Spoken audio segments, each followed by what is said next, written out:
And here is part 2. Bad times, I don't want to have bad. I have to thank you for the voice because I got a gig doing the voice because of you. Really? Absolutely. The voice worked in America. Yeah. And they said, we need a tattooed singer guy to be on our panel. Funny. And they called me and like, it was a directly reference to you. They were like, tattooed singer guy. That's really funny. Right? And tattooed lead singer. That's like what they wanted. So they called me and I liked the show. I went and did it in Australia for like 6 years. It was a great. Yeah, I know. I remember you when you guys did that. It was a long trip, but I love Australia. Australia's the show. Awesome, dude. And so I got the gig because of you. That's so funny. I kept the gig because I'm fucking great on TV, but I got it because of you. Exactly. It started with me, but then you took it. Let us you took get our it the foot distance. in the door. Exactly, bro. Fucking problem. Exactly. Man, that show's fun. Yeah. That show's a blast. Yeah. I've had so much fun on that show. What's your latest tattoo? This one took a lot to recover from, like emotionally. I think it's because it's still heavy black. Can I like see? a lot. Can I see? It's like goes all the way up. God, it's the wrong. It's the wrong shirt to show you, but Well, I see why it's painful. It's all that, all the black.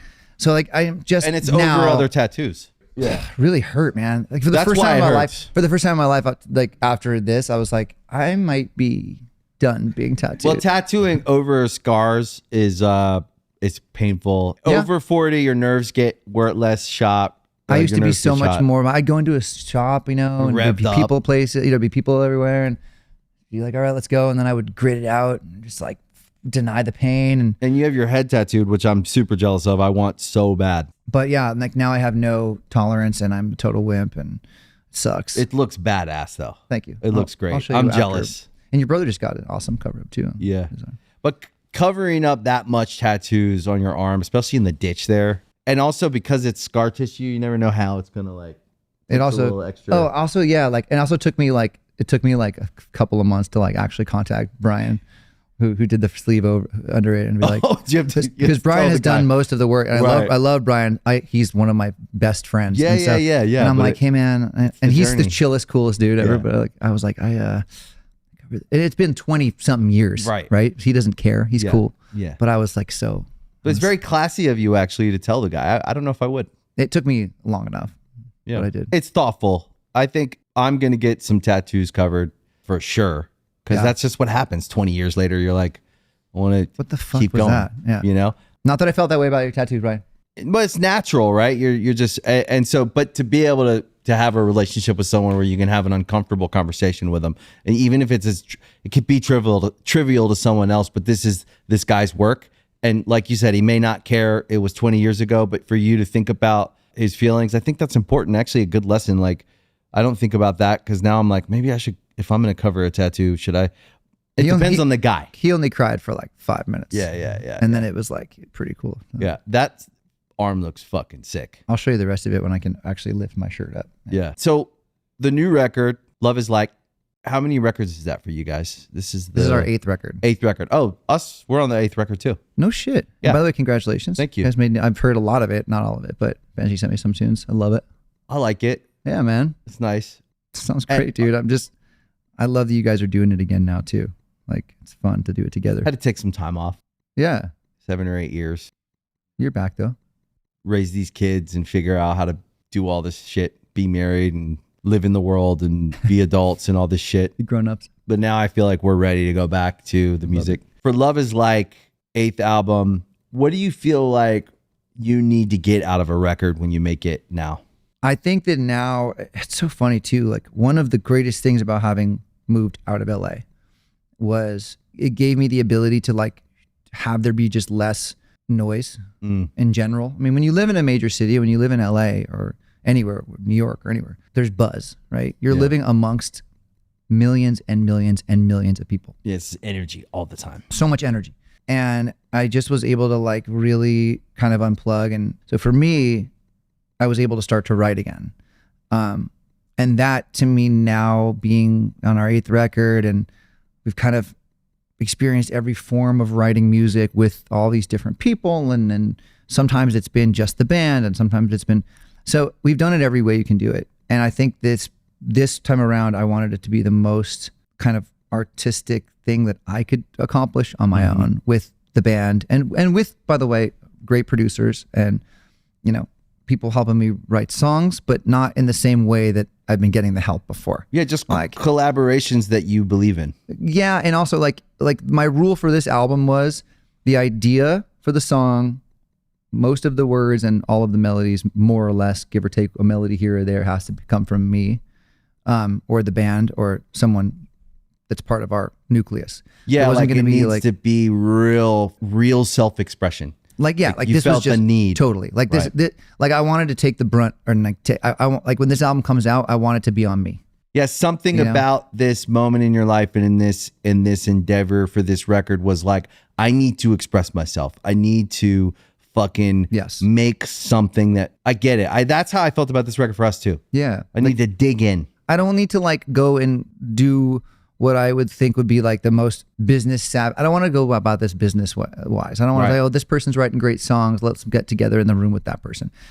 It was more like less on trend and just like, you know what, I'm going to go out and just make whatever fucking album I want to make. That's dope. And not worry about fitting into any, you know, pop music norm that is currently taking place. Like I got super obsessed with writing his samples. Like I found weird samples and worked on them with our producer Fede, who's an awesome dude. Do you know what I think that is?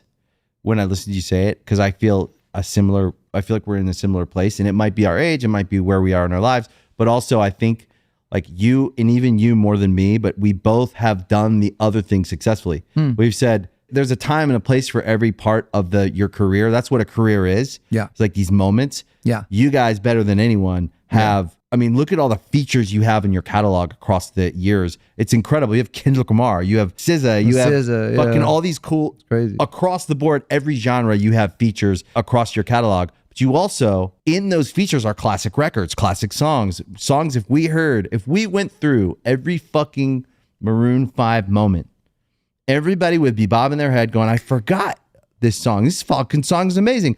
And so what I'm saying is like, if you've already done that, and it's like a full circle thing, right? It's like coming back to the beginning of who am I?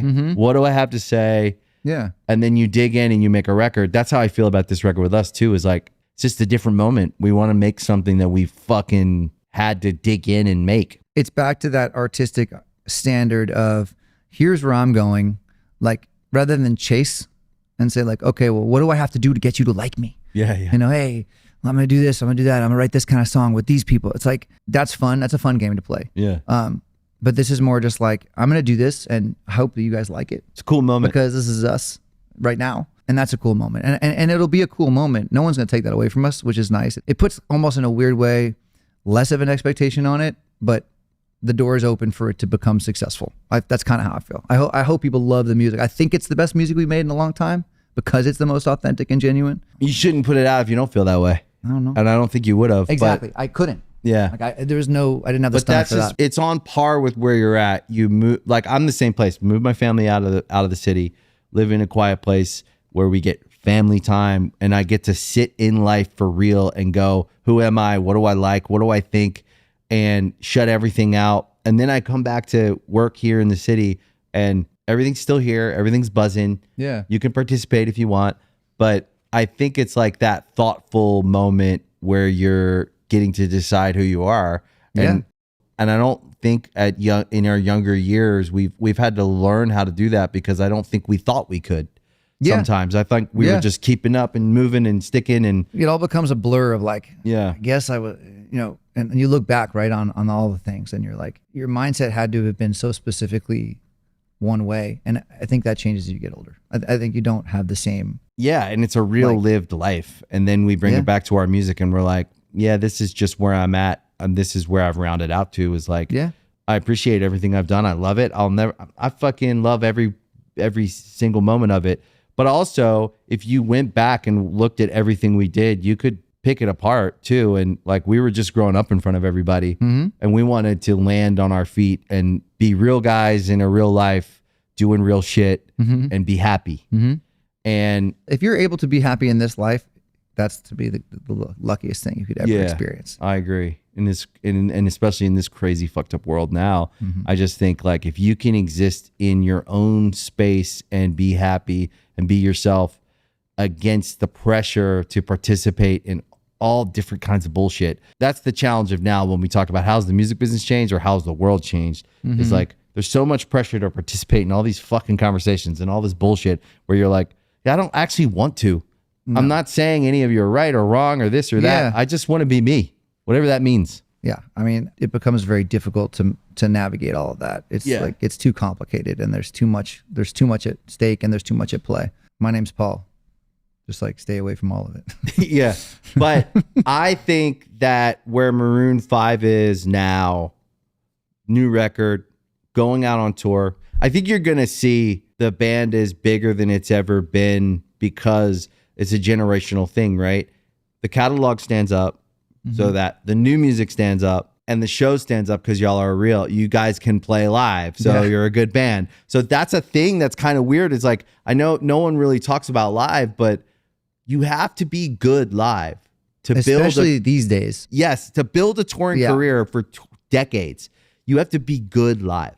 That's like the number one, I'm sure kids ask you this too. Like, what do I do to make it? And I'm trying to think, and I'm young and I'm starting out. And they always ask, and I always am pretty lost when people ask that question. Yeah. As I'm sure you are too. You're like, I don't fucking know. It's crazy now. Yeah. But I always say, be good live. Yeah, write good songs, be good live. AI is coming for everything. Yeah. Be good live. Because the one thing that AI cannot come for is people will always want to go see other people play music. And nothing hits like a band. It's like you could layer the track. You could do all these things to make something sound bigger. But if you aren't playing together live and putting on a show, you can see it when it's good and you can see it when it's bad. And I think one of the things that me and Nicole were talking about this, we see these new artists, especially in COVID, they haven't played that many live shows. You guys have done thousands. Well, it's so fast now. Yeah. Like, it's like some kid will write a song and put it out and then literally on the internet. And all of a sudden this kid is going to be selling out giant places. And he gets thrown into an arena and he doesn't know how to do an arena because you got to do a club, then a theater, then an amphitheater, then an arena. Yeah. Then you can do a stadium if you do the arenas long enough. Could you imagine being a kid that has a hit song that becomes, okay, now I'm playing in an arena and I skipped all the first 10 steps. Think about this. I always think about shit like this. Think about the panic that kid is going to feel when they feel like a slap back and they can't hear fucking anything at all in their band is playing or the artist is trying to play and they can't even hear themselves think. Because remember that feeling of like playing a big building and like, oh, here are some more things to negotiate acoustically I can't hear. Yep. Like shit, like super basic shit like that. Like it's just so much to handle. And no one tells you. You got to build yourself up. No. That's why, again, like Maroon 5, Good Charlotte are great examples. You start in some fucking friend's basement. Then you play a bar. Then you play a proper club. And then you play a bigger club. Then you play a theater. Then you play an amphitheater. Then you get to an arena. That process gives you layers. It gives you grit. It gives you problem solving skills on stage in real time when this cuts out or this happens or that happens. Yep. It's from hundreds and hundreds and hundreds of practice rounds. 10,000 hours, they say? That's right. And so when you think about Maroon 5 and the decades of work, you bring that with you, just like I read all your stats. The reason you can sit on The Voice, the reason you can go do the arena tour, the reason you can make whatever the fuck record you want to make now is decades of fucking work.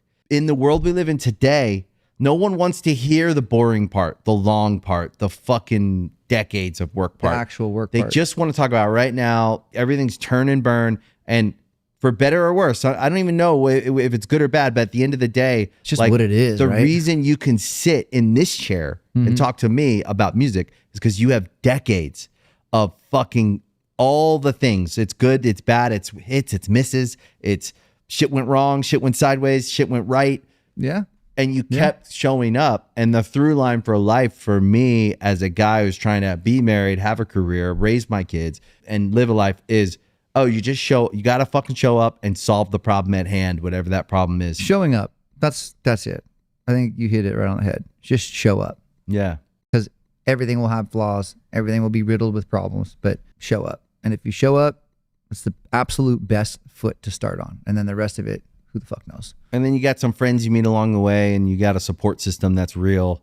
I think that's also necessary for me as I have a really good like support system of people. LA's giving me that, by the way. Best people in the world. Same for me. I can't knock that. And by the way, as much as it was like we left LA, I like being close to LA. Yeah. I can't divorce myself from my entire history as a human being, having grown up here and built the great relationships like you're talking about.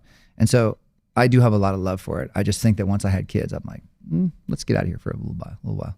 Absolutely. This is a town that is really feels like it's like centralized around work and doing things, and getting out of it, I realize like is about family. So when I go home, it's all about family. I come here to work and I'm not that far, so I have to be close too. But what are you the most excited about in your life coming up? What are you getting out of bed for? Like, what are you the most excited about? It's going to sound cliche and it's going to sound untrue because everyone would be like, oh, but getting out of bed for, and I think this is like, we talk a lot about family today, getting out of bed for family. Yeah, me too. 100%. Yeah. Because I think like I only got out of bed for career for like a long time. Right. Before family existed. Right.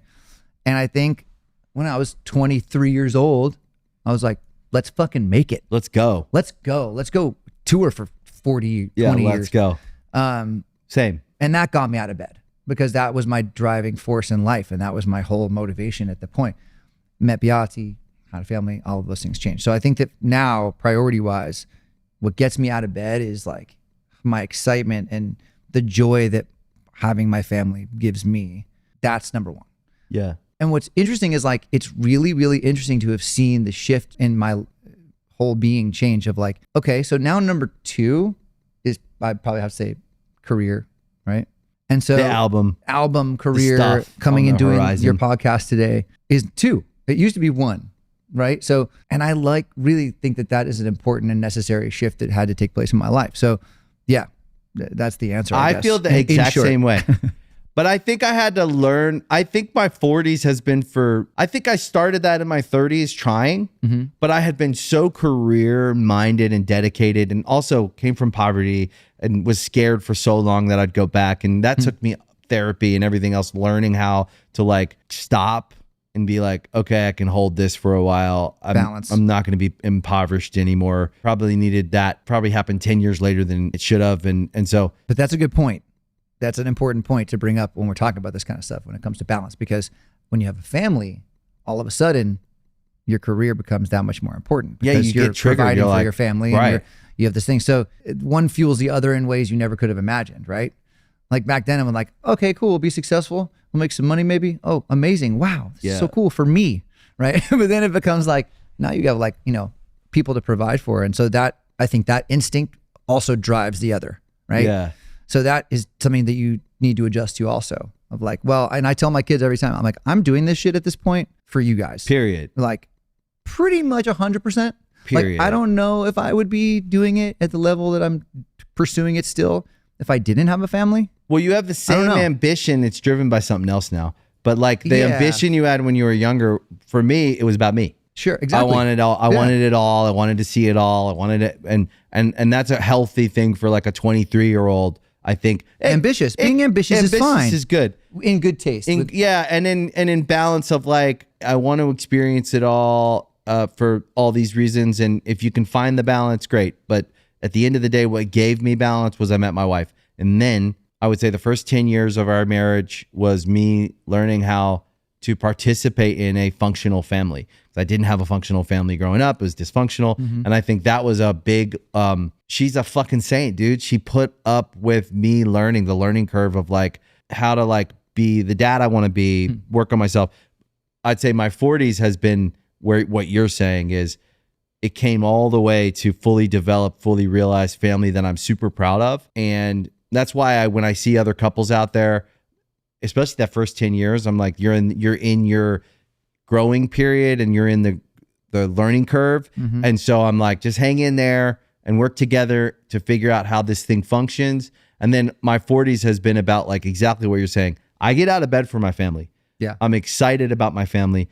Everything that I do for a job, I choose things I want to do, but I do them for my family. Of course. Working to support our family habit. Exactly. And it's less about like fiscal reasons. It's more just like spiritual reasons of like, I'm going to do this because I want to be that person for my family. It's more symbolic, I think. And also just adjusting to like, I have to say like the appreciation that I have for what I do now is at the highest level. Like I get up now, I go to Brazil or Southeast Asia or it's touring the States or wherever it is. And I get up there and there's thousands of people there. And I'm like, I think it's also because we've been doing it for so long that now full circle moment of like, I'm like, wow, fuck, this is so amazing. That I still get to do this. Like, and these people are here. They're showing up for us to see our band play still after 20-something, 3 years or something. So my appreciation level, which I also think that the fans really respond and appreciate. Well, they can feel it. They can feel that. And maybe there was a moment where they didn't feel it quite as much as they do. Now I'm going there and I'm talking about it the whole time on the mic. I'm like, fuck, this is amazing. Like, you know, because it's so real. Like I really genuinely appreciate that people still show up to come and see us. It has to be that way though. We have to have those moments in our life because what do you want? Like you can't, it's not a straight line. It's a long winding road of like, I actually think our generation of bands and musicians, I think there's a weird through line, like where all the guys, like one, we were raised by bands that like had really bad behavior and bad habits. Correct. And it was glamorized and these fantasies were like put in our heads in the 90s. Like drugs were cool. Everything was kind of made to seem like it was Caring wasn't cool. Caring wasn't cool. And you grew up with this like idea that like all these bad things were good and all these good things were bad. And it's like, don't sell out. Right. It's weird, Like, right? Don't like, be successful. don't have success or don't, whatever the messaging were, it was weird. And I think we're all around the same age because I see other guys in bands that are all actually just trying to have like real lives and do this thing and find the balance of like, what does that mean? And be real people and not be these like weird alien, like people that live in these like bubbles and don't interact with the world in a real way. So I think like over the last 20 years, we're this like generation of musicians that have one, grown up in front of everybody, two, want more out of life than just whatever this was sold to us as, what this is going to be. Is like, you're going to be rich and famous. And you're like, what does that mean? And then you kind of get on the other side of it and you go like, some of it's good, some of it's bad. That's the nature of life. And now we're in our 40s. We have kids. We have families. Amazing wives. I love your wife, by the way. She's amazing. And by the way, also, she's a fucking goat. Awesome. Like, She's a goat. Best. Yeah. We're also just so lucky that we get to have a little bit of all this. Like, Yeah. I think that it's so hard to balance like things like that and to be able to say that you have these priorities. And like I said, always the best intentions. Nothing is perfect. It can't be.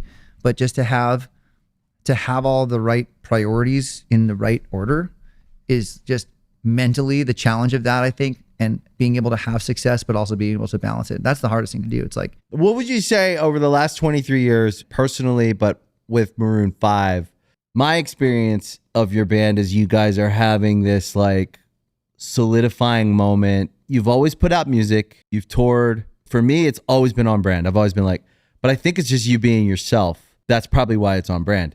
But I look at it and I go, okay, this is a band that's classic by any standard, but also is in the world right now and not out of touch with the world and engaging in the world, making music, putting on shows. So I look at it and I go, that's someone who's done it really well. And none of us know how to do this shit. We're just like going through we career. just haven't stopped. Right. I think that's probably like, I think at a certain point, you know how this is where you have some success and then it's like, hey, you want to do this? Hey, you want to do this? Maybe you could try this. And you feel like you can do anything. And I think for me, like, and then the TV show. And then like, oh, you know, you experienced it. Oh, I'm on TV all the time.